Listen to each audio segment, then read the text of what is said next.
This is a story called Mice Twice by Joseph Lowe. Cat was thinking about supper. He thought, I could eat 47 grasshoppers, or I could eat 69 crickets, or I could eat a fine fat sparrow. But what I think I'd really like is a nice, tender mouse. So he went and sat outside Mouse's door. Are you there, Mouse? He asked. And in good health, I hope. Mouse lay snug in her nest behind the door. The door was too small for Cat to get through. Never better, she said. Cat tuned his rough voice to make it smooth. He said, Such a lovely day. I was just thinking, how nice to have a friend for supper. I do hope you can join me this evening.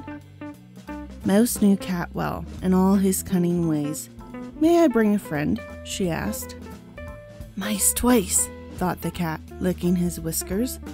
By all means, he said. Shall we say 6 o'clock? 6 will be fine, said the mouse. At 6 that evening, she knocked on Cat's door. Cat's stomach rumbled. Come in, he said. But when he opened the door, he saw that Mouse's friend was not another mouse. It was Dog. Dog was grinning. He was twice as big as Cat. Cat was angry, but he was afraid to show it. He waved them into the house. On the table were 2 small bits of cheese. Such a warm day, said Cat. I find it best not to eat on warm days, but do help yourselves. So Mouse took 1 piece of cheese, and Dog took the other. When he had swallowed his, Dog said, I have seldom enjoyed a cheese so much. Is it Swiss? Or is it French? Asked Mouse. French, said Cat. A gift from my cousin Pierre. Actually, it was common old rat-trap cheese, as Dog and Mouse knew very well. Dog said, It has been so pleasant, dear Cat. I hope you will have dinner with me tomorrow night. Cat thought for a moment. I will indeed, he said, if I may bring a friend. Good company makes for good eating, said Dog. Bring any friend you like. Shall we say 7 o'clock? 7 will be fine, said Cat.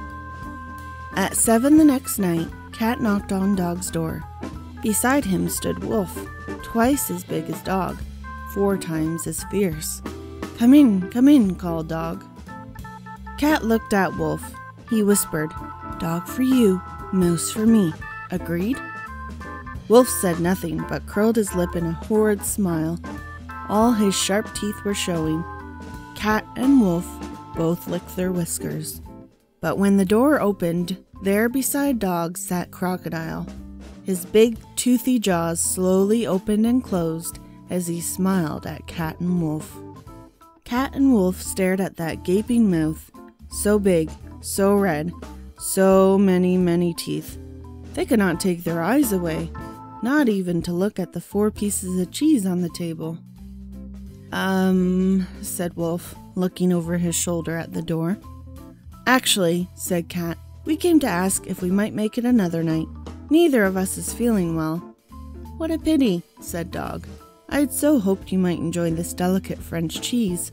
Brie, it is called. And it really was French brie. Another time, mumbled Cat as he and Wolf backed out the door. Cat thought for a moment, looking back at Crocodile. Tomorrow night, he said, I'd like you to meet a distant relative who will be visiting me for dinner. Can you join me and bring your friend? Delighted, said Dog, but not Crocky here. He must get back to the river tonight. Perhaps Mouse might come, if that is agreeable. Splendid, said Cat, trying not to grin. I will expect you at 8 o'clock. At 8 the next evening, Dog and Mouse knocked on Cat's door. Inside sat Lion, so big he all but filled the house. Cat had to sit between his huge paws. Cat was smiling. In the space remaining at one side was a table. It was covered with dishes of good things Cat had bought to please Lion.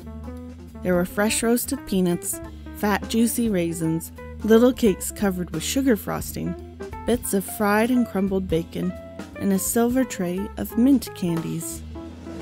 Cat looked up and whispered to Lion, When the door opens, I will grab Mouse, you grab Dog, and that will be that.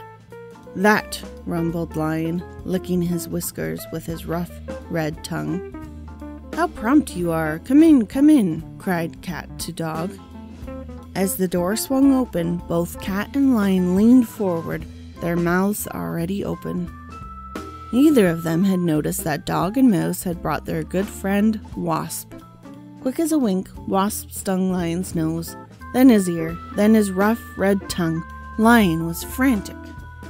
He tried to back away, but Cat's house was too tight around him. Wasp stung his lip. Lion broke the house apart and ran. Cat ran after him, and Dog ran after Cat. Cat's house was wrecked, but the table was unharmed. All the good things on it stood as they had been. "Good friend," said Mouse to Wasp, "do help yourself to anything you fancy. Those little cakes, perhaps? Or one of the mints? I rather like the smell of those peanuts myself, for starters. Plenty here for both of us, and a good share too for Dog, if Cat escapes what he deserves." If Cat did escape, you may be sure he never bothered Mouse again.